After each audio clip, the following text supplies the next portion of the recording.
Hello students, मेरे प्यारे विद्यार्थी छात्र छात्राओं, हिंदी कक्षा में तुम सबका स्वागत है। सुप्रभात, सुस्वागतम, सुस्वागतम। इसके पहले हमने वारे हमदर्द इस पाठ का अभ्यास किया था, उसके बारे में जानकारी हमने सुनी थी। आज उसी पाठ का स्वाध्याय कृति के रूप में हम देखेंगे।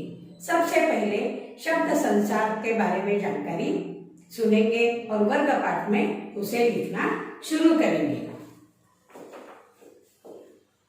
वारे हमदर्द, रचनाकार घनश्याम अग्रवाल। शब्द संसार, फिक्र चिंता, हमदर्दी सहानुभूति, एहसान कृतज्ञता, औंधा उल्टा, सार्वजनिक सबके लिए खुला, अस्पताल दवाखाना, औपचारिकता दिखावा, झोला थैला,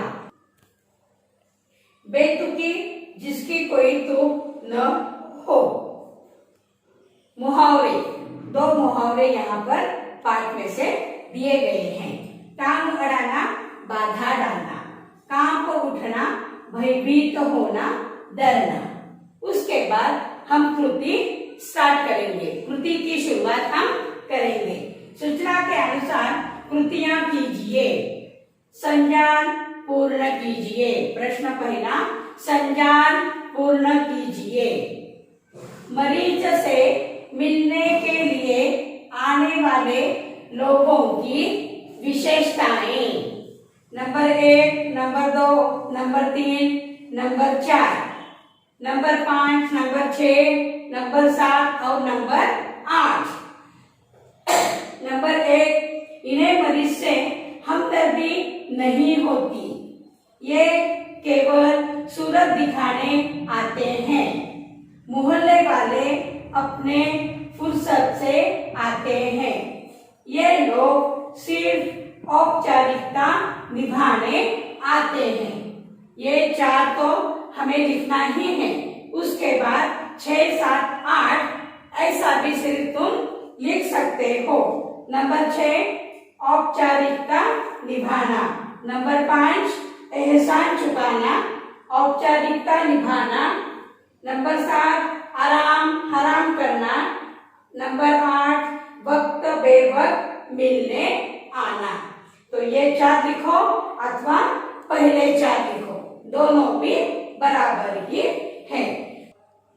प्रश्न दूसरा, अंतर स्पष्ट कीजिए। प्राइवेट अस्पताल, सार्वजनिक अस्पताल, दोनों में हमें फर्क लिखना है। नंबर 1, प्राइवेट अस्पताल में अच्छी सुविधाएं होती है। नंबर 2, खर्चा भी अधिक होता है पर सही इलाज यानी उपचार होता है। ये हो गया प्राइवेट अस्पताल। उसके बाद सार्वजनिक अस्पताल। नंबर 1, सार्वजनिक अस्पताल में कई बार सुविधाओं का अभाव होता है।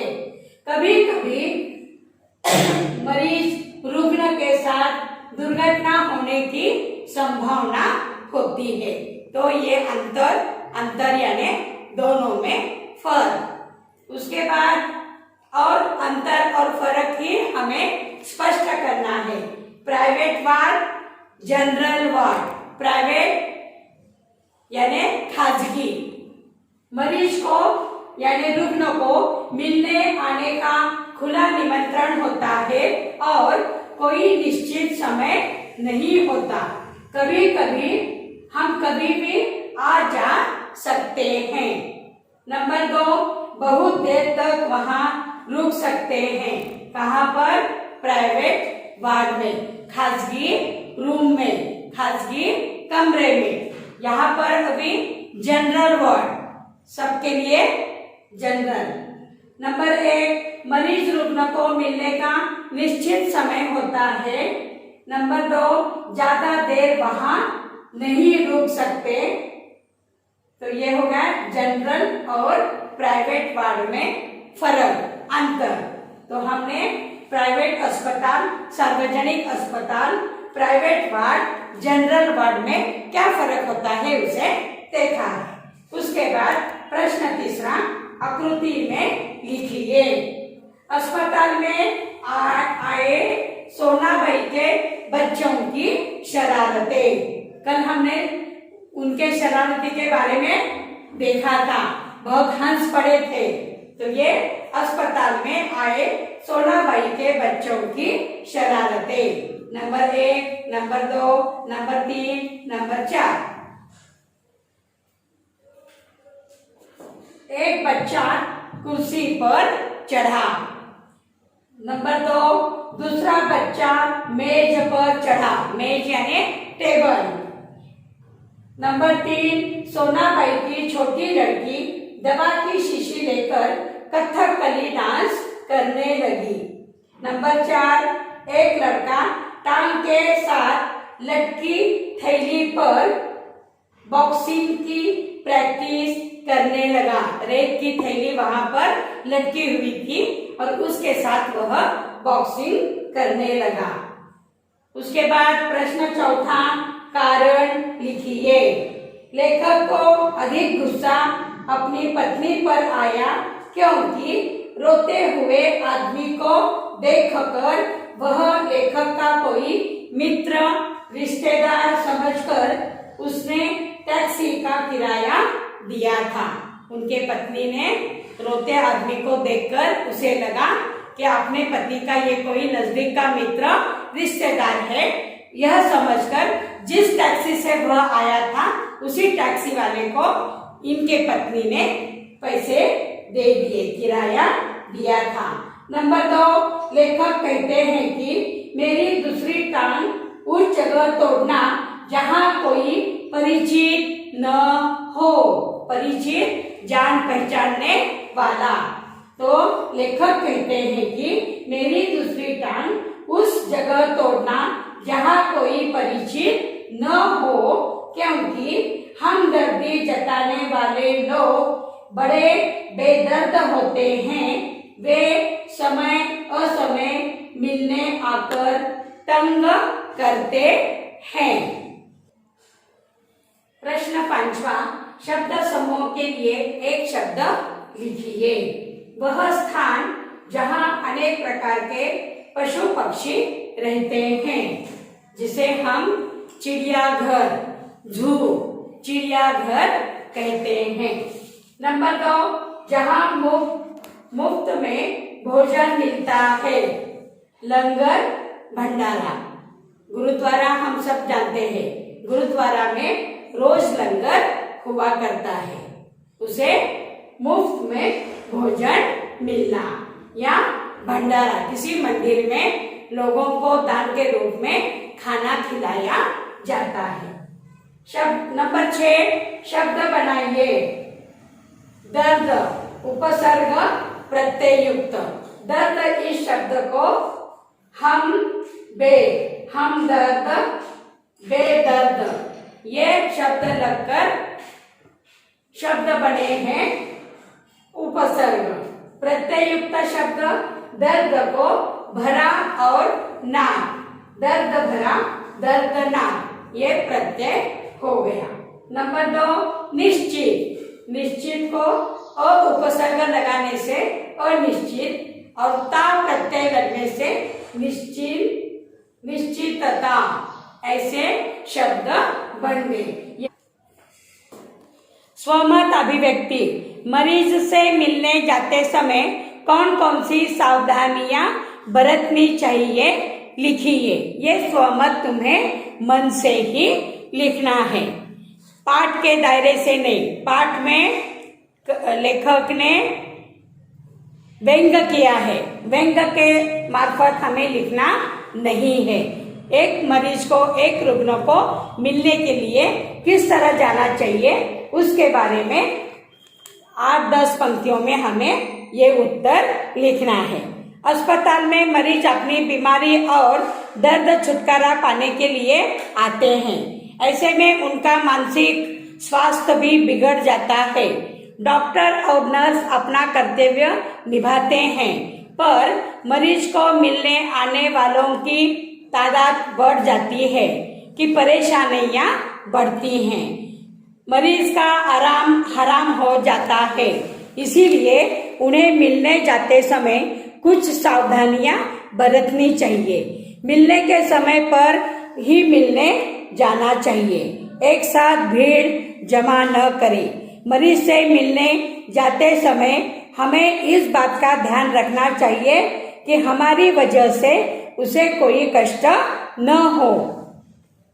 अपने साथ छोटे बच्चों को नहीं लेकर जाना चाहिए, क्योंकि उनकी शरारतों के कारण मरीज को यानी रुग्ण को, रोगी को और भी परेशानियां झेलनी पड़ती हैं। बीमारी में दवा और पथ्य के साथ मरीज को आराम और अच्छी नींद आवश्यक होती है। अतः मरीज के पास ज्यादा देर तक बैठना, जोर जोर से बोलना, मरीज की बीमारी के बारे में नकारात्मक बातें करना आदि उचित नहीं है। जहाँ तक हो सके मरीज का उत्साह बढ़ाना चाहिए। मरीज के आसपास का वातावरण शांत और प्रसन्न होना आवश्यक है। इस तरह सावधानी पूर्वक व्यवहार ही मरीज के हित में होता है। उसे मिलने जाते समय जरूर कोई फूल गुलदस्ता लेकर जाए ताकि वो जल्दी से ठीक हो सके, प्रसन्न हो सके, उसे भी प्रसन्न लगे। उसके बाद पेज नंबर 14 पर भाषा बिंदु में संज्ञा सर्वनाम के बारे में कुछ वाक्य दिए गए हैं। उन वाक्यों को मैं पढ़कर तुम्हें बताऊंगी, तुम्हें खुद लिखना है। निम्नलिखित वाक्यों में आए हुए संज्ञा शब्दों को रेखांकित करके उनके भेद लिखिए। नंबर 1, सोनाबाई अपने 4 बच्चों के साथ आई। इस वाक्य में सोनाबाई को रेखांकित करो और सोनाबाई व्यक्तिवाचक संज्ञा है। बच्चों को अधोरेखित करो, बच्चे जातिवाचक है। नंबर 2, गाय बहुत दूध देती है। यहाँ पर गाय को रेखांकित करो। गाय यह जातिवाचक है और दूध द्रव्यवाचक है। नंबर 3, मैं रोज ईश्वर से प्रार्थना करता हूँ। यहाँ पर ईश्वर से, ईश्वर अधोरेखांकित करो। ईश्वर जातिवाचक संज्ञा है और प्रार्थना भाववाचक संज्ञा है। प्रार्थना को भी रेखांकित करो। नंबर 4, सैनिकों की टुकड़ी आगे बढ़ी। इस वाक्य में सैनिकों अधोरेखांकित करो और टुकड़ी को, सैनिकों जातिवाचक और टुकड़ी समूहवाचक है। नंबर 5, सोना चांदी और भी महंगे होते जा रहे हैं। सोना और चांदी ये दोनों को रेखांकित करो। ये शब्द द्रव्यवाचक है। गोवा, नंबर 6, गोवा देख मैं तरंगायित हो उठा।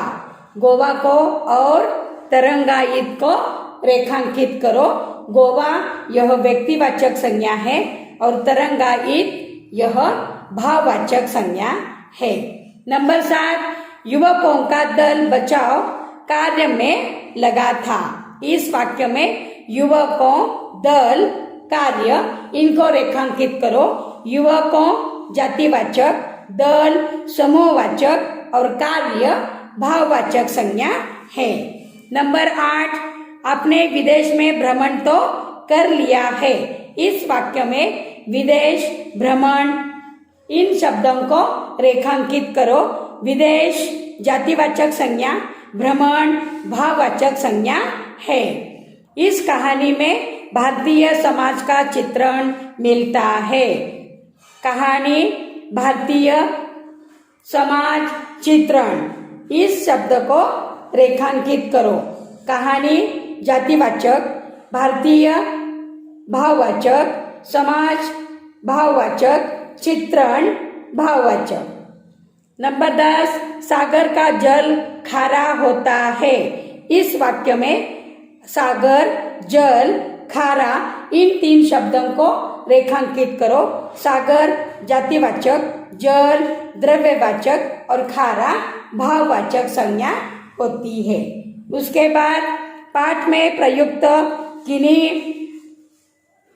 5 संज्ञाओं को ढूंढकर उनका वाक्य में प्रयोग करो। ये पाठ में से तुम्हें ढूंढना है।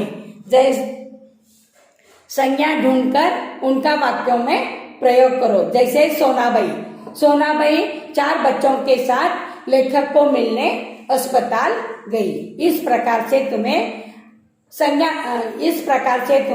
संज्ञाएं छांटकर उनके वाक्यों में प्रयोग करना है। उसके बाद प्रश्न तीसरा, निम्नलिखित वाक्यों के रिक्त स्थानों में उचित सर्वनाम का प्रयोग कीजिए। सर्वनाम संज्ञा ये पहले ही हो चुका है।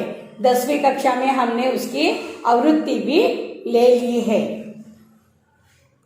नंबर 1, डैश डैश सार्वजनिक अस्पताल के प्राइवेट वार्ड में है। आप या वे यहाँ पर लिखना है। नंबर 2, बाजार जाओ, तुम बाजार जाओ। नंबर 3, कारखाने में एक ही विभाग में काम करते थे। हम या वे कारखाने में एक ही विभाग में काम करते थे।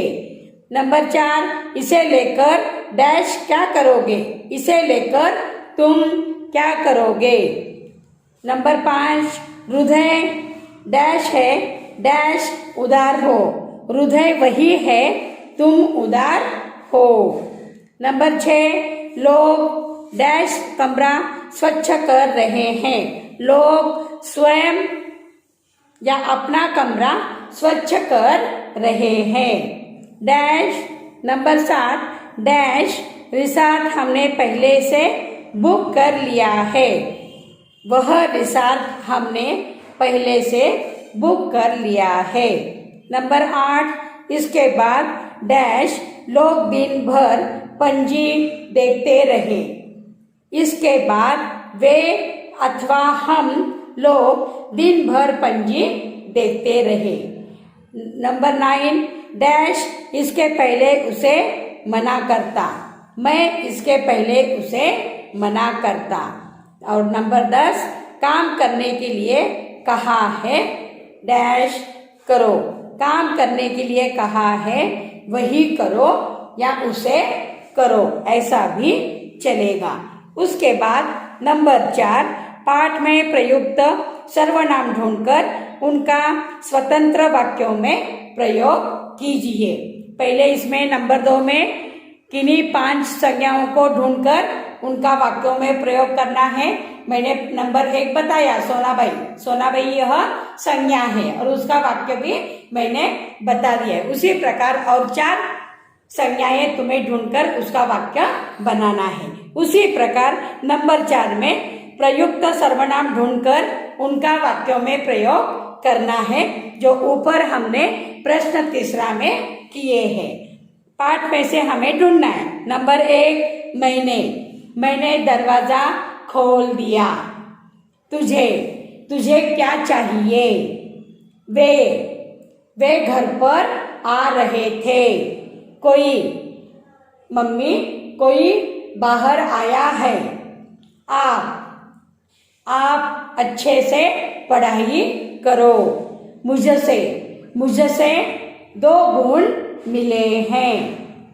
उन्होंने आज कविता सुनाई। मुझे इससे और क्या चाहिए। इस प्रकार से सर्वनाम लिखकर उनका वाक्यों में प्रयोग करना है। तो समझ में आ गया। आज ही इस पाठ के शब्दार्थ, शब्द संसार में शब्दार्थ, उसके बाद मुहावरे, टांग अड़ाना, बाधा डालना, काम रुकना, भयभीत होना या डरना, उसके बाद स्वाध्याय पूरा लिखना है। स्वमत, भाषा बिंदु में भी तुम्हें संज्ञा सर्वनाम के वाक्य अधोरेखांकित करके उसे लिखने हैं। समझ में आ गए। तो सब जन लिख सकोगे? लिखना जरूरी है। तो ये आज बहारे हमदर्द घनश्याम, रचनाकार घनश्याम अग्रवाल का ये स्वाध्याय हमने पूरा किया है। धन्यवाद।